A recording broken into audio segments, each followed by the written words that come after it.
I promise you, I've had many meetings with the Department of Basic Education here in South Africa, and conversations were not happening as fast as we would have wanted to, because they did not see that one day we would have gotten to 2020 where kids would need assistance because they wouldn't be able to go to school.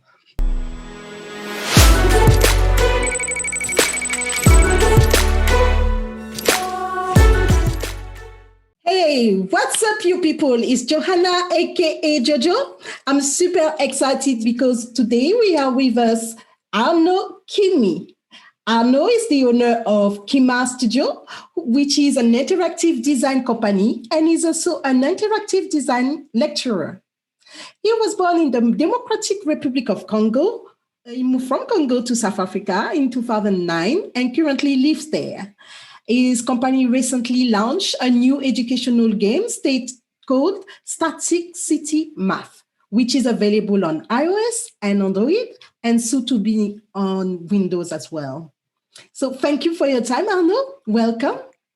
Thank you, Joanna. Thank you. Thank you. So what are we going to do? I'm going to let you talk in details about your game, Static City Math, and we are going to jump into your background and who you are just after that.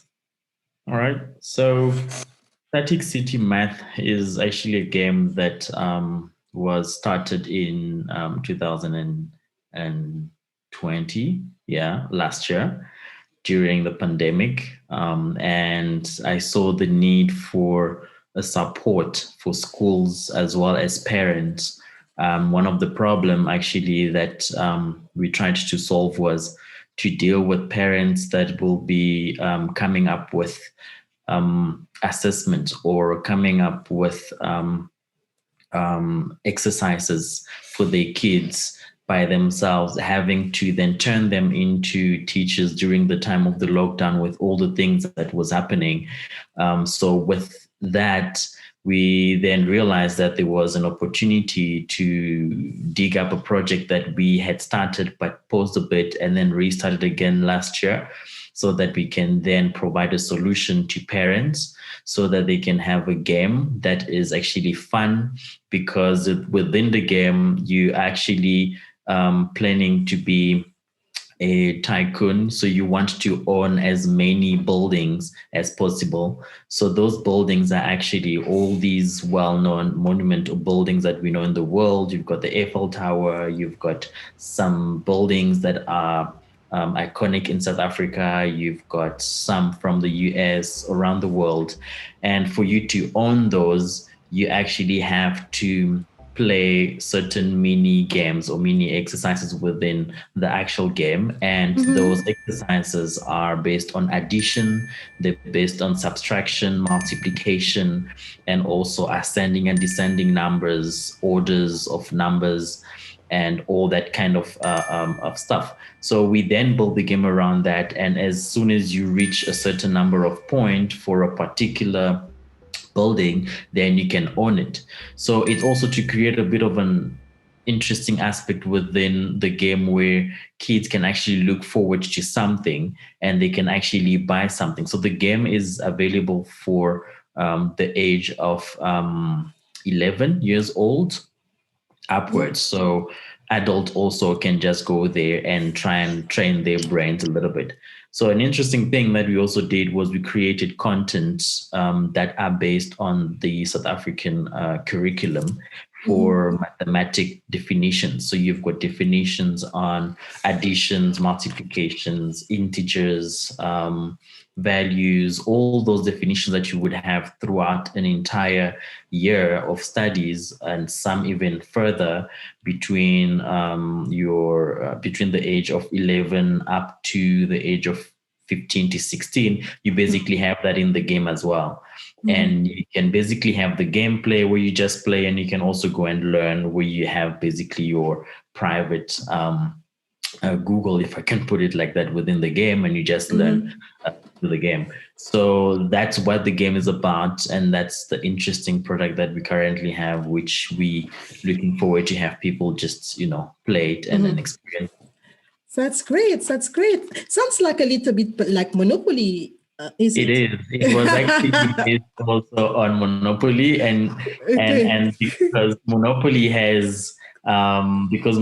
has money, so Yeah. we thought we need to change up things a little bit to also give the value of education. I mean, at the end of the day, we have Mhm. this analogy that if you are educated, you actually move a bit further or forward in Mhm. life, that kind of thing. So you can have so that particular connection. We're trying to bring it up somehow, Mhm. and then we've got big plans for the game. Actually, is to actually have create an esport event tournament where the same Mm. way you've got Fortnite, Yeah. where people are playing Yeah. to get stuff. Now it's gonna be who's gonna be the smartest in the different Exactly. Yes, schools. that's a And great idea. yeah, yeah. So Yeah. that's the future near future of the Nice. game, and we're Yes. hoping that we can find competitions within kids and internationally or locally and see how that can grow in that particular sense. So So that's that's great. the plan. I hope that our viewers today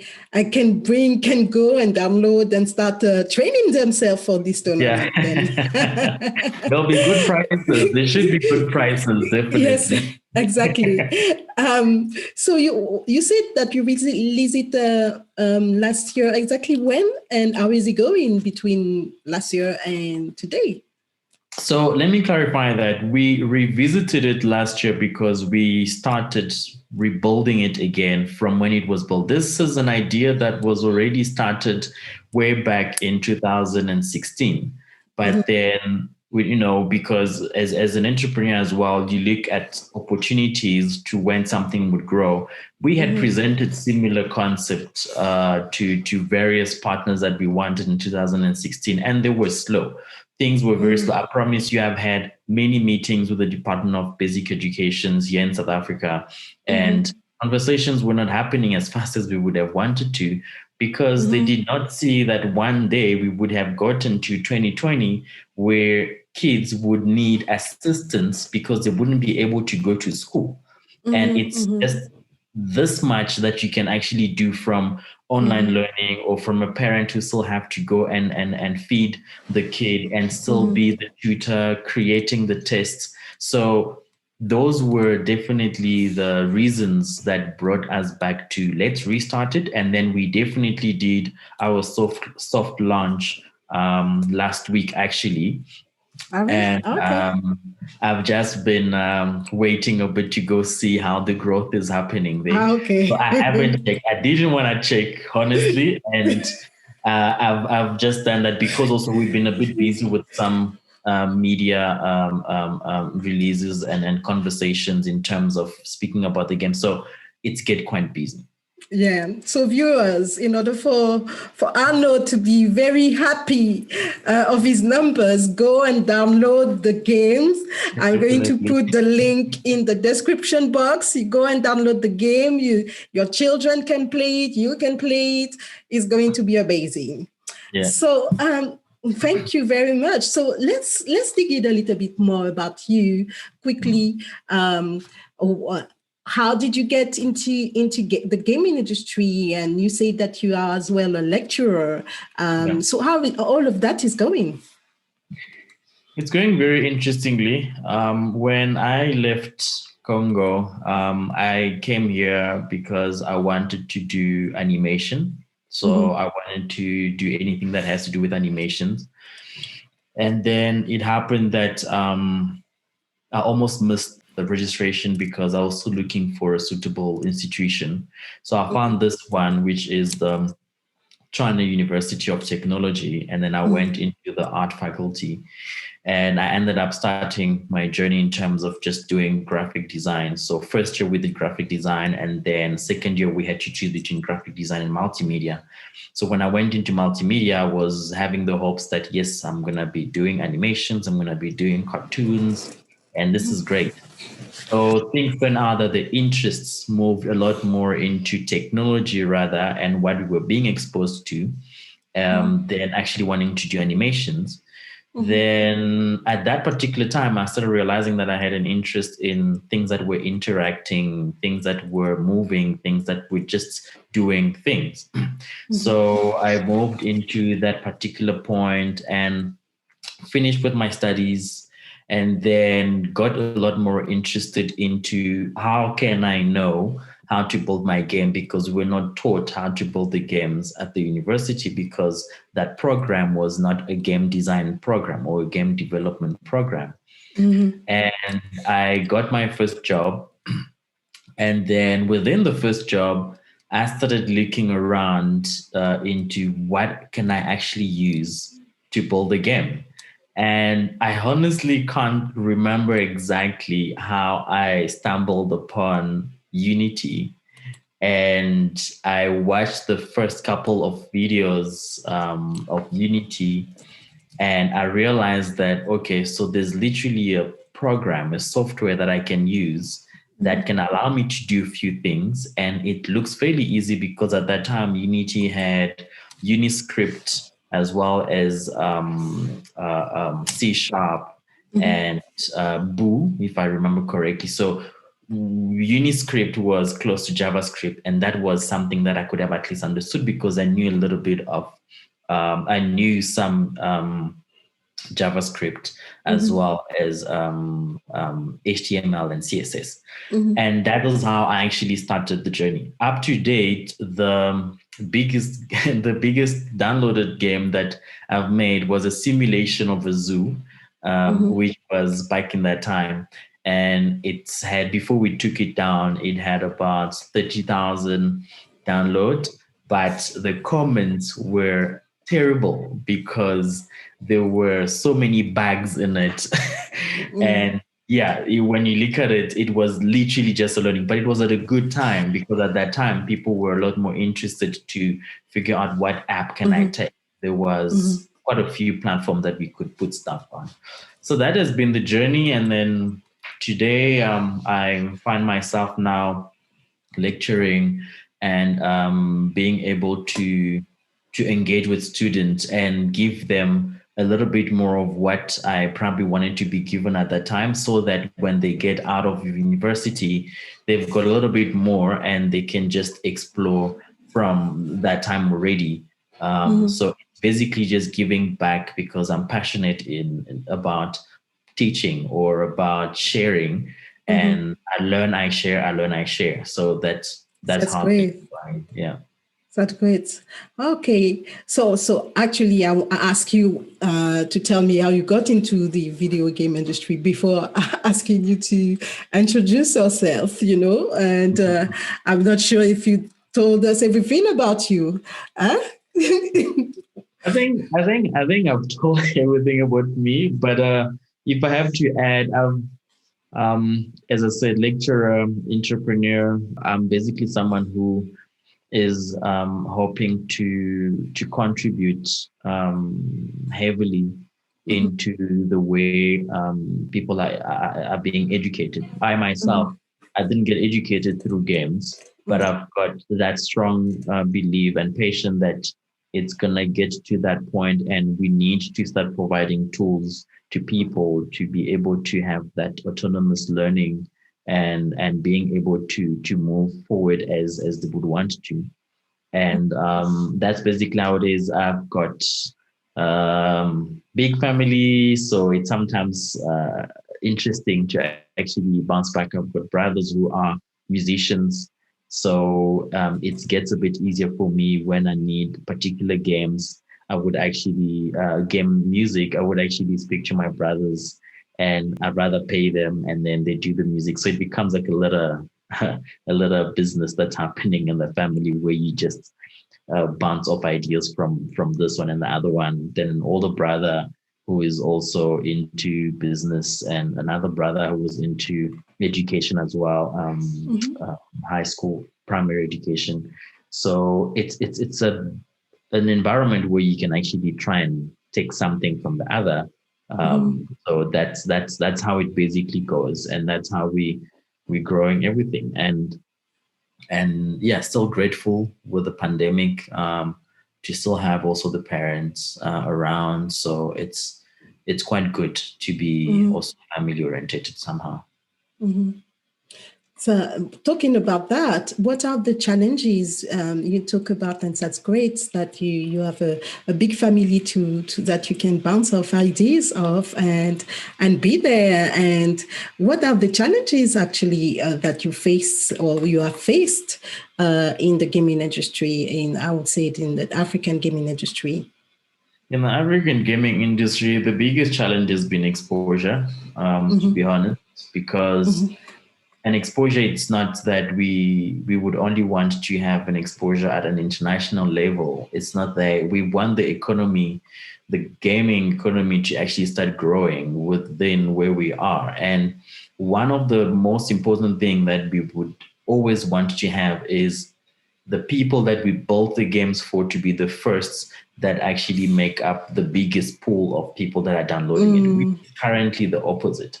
You find that most games are being done, most of our games will be downloaded from people overseas, people outside of the continent, because some of them are curious, some of them have got the means to actually be able to just download the games. It could be because they've got proper access to internet, free access to internet, and they get to explore those kind of games.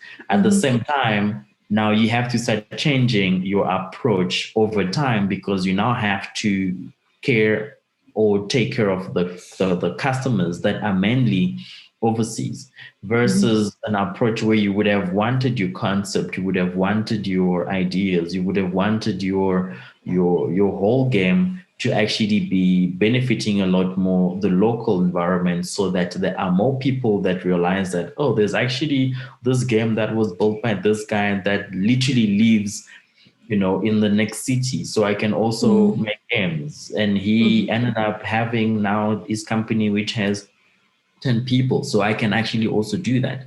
So that exposure with local partners is one thing that has been very difficult to actually find and to actually deal with, so that they can open up. There are corporations or companies that have actually grown to a certain extent that if they just push one ad, that can actually be, the beginning of you being, exposed to many customers. But that is the biggest issue that we would have in terms of that connection. And that goes down to not having many game developers, because you've got certain projects where you can't then have many developers, because most of them do not see where they would make money from it, because you that have been there have not been exposing themselves as, we actually made it. So that's caused quite a bit of a chaos in the industry from what I've heard. So would you say that, but because my next question was, what is the most needed for the African gaming industry to grow exponentially? But based on what you're saying, would you say that what would be the most needed is some type of local partnership with the telco, or having some African publishers, African-centric publishers? Is that what you're saying here? No, definitely that. It's not that easy to even Google for an African publishing company that has big numbers, that can literally say that if we put you under our umbrella, we can definitely guarantee you this amount. I've got a couple of friends who are developing also in Nigeria, for instance, and the conversation is often the same. You've got quite good companies that have, startups that have started building games locally as well, either in Cape Town or in Johannesburg. And when you speak to them, most of them turn out to have international publishers. So it works well for them, because if the money is there, then they will definitely be going that side, and the games are well exposed that side. But the people locally don't even know that this guy actually makes interesting content.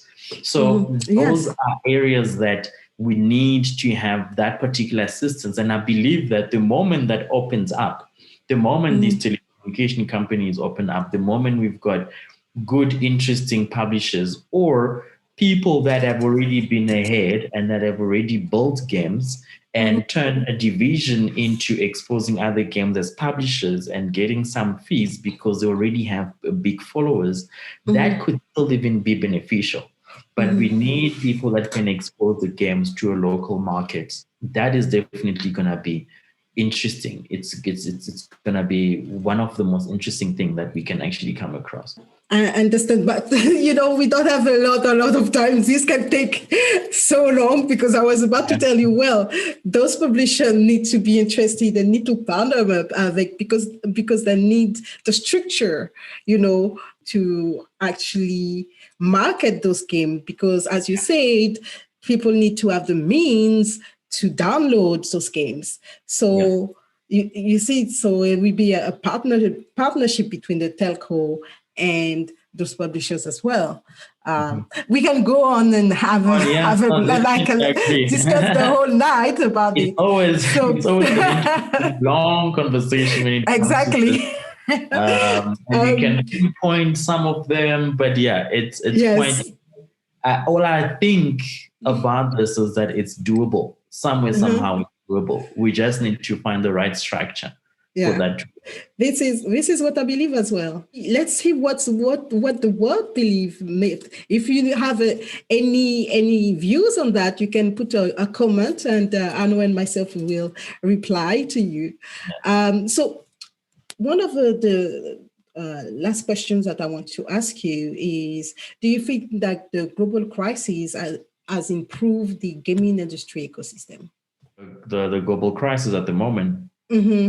It's definitely improved, but where I saw it improving, it's been a lot more on mobile gaming, but then it's improved in the consumption and not in, hey, here's an opportunity, let's build now games because everyone is at home. Let's try and see if we can benefit from it. So we've got more consumption of games than most development, especially for people that could have seen that here is an opportunity for me to just make any game.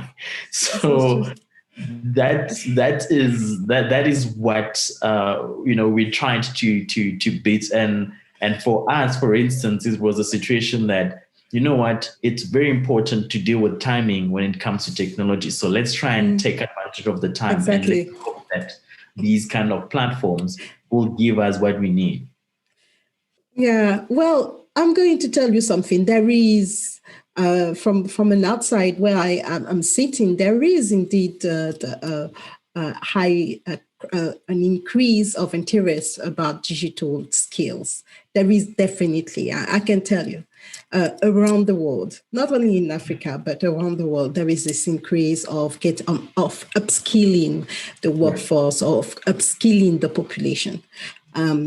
That's why this is what I do at Unity, actually. So, but this is my segment today. So let's talk. No, don't worry. We love Unity, but it's fun. We love Unity. So, lastly, that's a good segue. Any words of advice for anyone looking to be part of the gaming industry today? If anyone would like to actually be part of it, make sure you use the right tools that can enable you to start. And that is what I would definitely tell them, because the first thing for most people is that it's difficult. But if you have the right tool that can actually give you the right support, and the support is not necessarily contacting Unity immediately, for instance, is being able to see the many tutorials that are there, because that tool has actually enabled people to create content as well. That makes it quite easy to say that I'm going to start there. I want to jump into that. I had one student that during one high school learner that got connected to me through someone else who actually decided to pick up the call and wanted to have a consultation with me, a discussion with me around his interest in building video games. And this was during the pandemic. So he had access to internet. He plays games often, but he's wanted to actually build one. So I told him, listen, this is how I started. This is where you can get this. This is where you can get that. and just get started. If you get a tool that can enable you to start, you will definitely see how fun this can be, and you will start creating and coming up with content and ideas. And that, for me, that tool, and this is not a paid promo, but that tool has been Unity, and I've been comfortable with that. And we're not promoting. I've just been very, very interested and happy in how, I've picked up what I could. So it's definitely something that I would say, if you have an opportunity to pick up a tool, make sure you pick up that tool and then work on it. It's going to be the start. It's going to be the start. And focus on contents that are relevant to you, and then see who it can be relevant to as well. And build around those, because there will be a need. There is a need for original content. It's just a matter of being discovered. And once discovered, you're good. That's great. Thank you very much. We've got less than 3 minutes. For the African gaming industry segment, it's always 30 minutes. We can't do shorter. So it's good for people that are really interested in knowing what's happening on the continent. You're going to get some flesh, to a little bit of something to put yourself in the mouth, some amuse-bouche, as we say in French. So thank you very much, everyone. Thank you, Arnaud. Thank you for your time. Merci beaucoup. So don't forget, please, to subscribe, like, comment, share. It's really to get to know the African gaming industry, and we will have more and more people from the ecosystem to interview, for them to give you what they think, who they are, and for us to know more about the African gaming industry. So that was Joanna Riquet. Thank you very much. I'll see you later. Bye-bye.